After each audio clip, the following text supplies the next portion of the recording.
കോഴിക്കോട് കോർപ്പറേഷനിലെ അഭിമാനകരമായ നേട്ടങ്ങളെക്കുറിച്ച് പറയുകയാണ് ഡെപ്യൂട്ടി മേയറായ മുസാഫിർ അഹമ്മദ് ഞങ്ങളുടെ റിപ്പോർട്ടർ ചേതൻ സാജനോട്. ജനങ്ങൾക്ക് വേണ്ടി ഒരുപാട് നല്ല കാര്യങ്ങൾ ചെയ്യാൻ സാധിച്ചു. കോഴിക്കോട് നഗരത്തെ അന്തർദേശീയ നിലവാരത്തിലേക്ക് ഉയർത്താനുള്ള പദ്ധതികൾ കൂടുതൽ നടപ്പാക്കാൻ ശ്രമിക്കുമെന്നും CP മുസാഫിർ അഹമ്മദ് പറഞ്ഞു.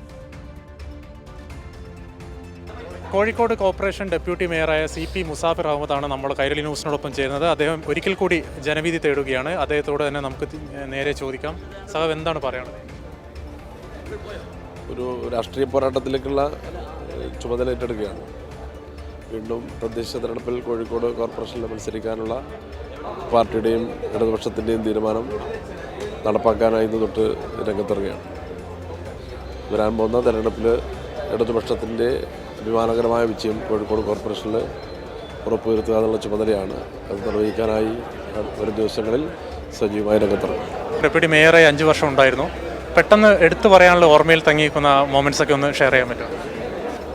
ഒരുപാട് നല്ല കാര്യങ്ങൾ ചെയ്ത വളരെയേറെ മനസ്സ് തട്ടുന്ന ഒന്നിലൊന്ന് വ്യത്യസ്തമായിട്ടുള്ള ഒരുപാട് അനുഭവങ്ങൾ മുമ്പിൽ വരികയാണ്. ഈ അവസാന ദിവസങ്ങളിലാണ് കോഴിക്കോട്ടെ വയോജനങ്ങളുടെ ബസ് യാത്രകളുടെ അനുഭവം. വയോജന മേഖലയിലെ നടപ്പാക്കിയ ക്ഷേമ പ്രവർത്തനങ്ങൾ തൊട്ട് നമ്മുടെ ആശുപത്രിയിൽ ഹെൽത്ത് സെൻ്ററിൽ പോകുമ്പോൾ അവിടെ ഉള്ള ആളുകളുടെ സന്തോഷം, പുതിയ മാറ്റങ്ങളാണ്. നമ്മുടെ കോഴിക്കോടിനെ സംബന്ധിച്ചിടത്തോളം വന്നിരിക്കുന്ന പുതിയ മാറ്റങ്ങളെ സംബന്ധിച്ച് പല ഘട്ടങ്ങളിലും പലരുടെയും അഭിപ്രായങ്ങളാണല്ലോ നമ്മളെയൊക്കെ സന്തോഷവും സങ്കടം ഉണ്ടാക്കുന്നത്. ഇപ്പോൾ ലോകത്തിൻ്റെ പല നഗരങ്ങളിലും എത്തി, കേരളത്തിൽ തന്നെ പല നഗരങ്ങളിലുമൊക്കെ യാത്ര ചെയ്യുന്നവർ കോഴിക്കോടിൻ്റെ മാറ്റം ആത്മാർത്ഥമായിട്ട് പറയുമ്പോൾ അതൊക്കെ സന്തോഷത്തിൻ്റെ ഒരു വല്ലാത്ത ഘട്ടങ്ങൾ തന്നെയാണ്. പല ഘട്ടങ്ങളിൽ നഗരത്തിൻ്റെ മാറ്റത്തെക്കുറിച്ചുള്ള നമ്മൾ മനസ്സിലാക്കുന്നതിനപ്പുറമുള്ള ഈ നഗരത്തെക്കുറിച്ച് ചിന്തിക്കുന്ന പല മേഖലയിലുള്ള ആളുകളുടെ അഭിപ്രായ പ്രകടനങ്ങൾ കേൾക്കുമ്പോൾ വളരെയേറെ സന്തോഷം പല പ്രവർത്തനങ്ങളിലും ഉണ്ടായി. അതുപോലെ ഇപ്പോൾ അടുത്ത കാലത്ത് പുതിയ മാർക്കറ്റിൻ്റെ മാറ്റം, സെൻട്രൽ മാർക്കറ്റിൻ്റെ തറക്കലിലൊക്കെ വലിയ സന്തോഷം ഉണ്ടാക്കിയിട്ടുള്ള കാര്യങ്ങൾ. അവസാനത്തെ ഒരു ചോദ്യം. ഇനി കോഴിക്കോട് കോർപ്പറേഷൻ എന്ന് പറഞ്ഞാൽ LDFൻ്റെ ഒരു കോട്ട തന്നെയാണ്. 50 വർഷത്തോളം ഒരു കോട്ട ആണ് LDFൻ്റെ. അപ്പോൾ ഇനിയൊരു അവസരത്തിൽ എന്തൊക്കെ കാര്യങ്ങളാണ് ചെയ്യാൻ അങ്ങ് ഉദ്ദേശിക്കുന്നത്?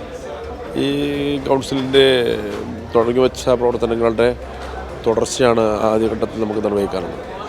കഴിഞ്ഞ മാനിഫെസ്റ്റോയിൽ പറഞ്ഞ കാര്യങ്ങൾ, ബഡ്ജറ്റിൻ്റെ ഭാഗമായി പ്രഖ്യാപിക്കപ്പെട്ട കാര്യങ്ങൾ, തുടക്കം കുറിച്ച ഒട്ടേറെ പദ്ധതികളുണ്ട്. അതിൻ്റെ പൂർത്തീകരണവും വരാൻ പോകുന്ന ഈ തെരഞ്ഞെടുപ്പിലെ ഇടതുപക്ഷ മുന്നണി പ്രഖ്യാപിക്കാൻ പോകുന്ന മാനിഫെസ്റ്റോയെ അടിസ്ഥാനമാക്കിയിട്ടുള്ള പ്രവർത്തനങ്ങളും കോഴിക്കോടിനെ അന്തർദേശീയ തലത്തിലേക്ക് വളരുന്ന നഗരങ്ങളിൽ ഒന്നായി മാറിയപ്പോൾ ഉത്തരവാദിത്തങ്ങൾ വർദ്ധിക്കുകയാണ്. അപ്പോൾ അത്തരം പദ്ധതികളെക്കുറിച്ചുള്ള LDFൻ്റെ മാനിഫെസ്റ്റോ നടപ്പാക്കുന്ന കാര്യങ്ങളിലേക്ക് നമ്മൾ കൂട്ടായി രംഗത്തിറങ്ങും.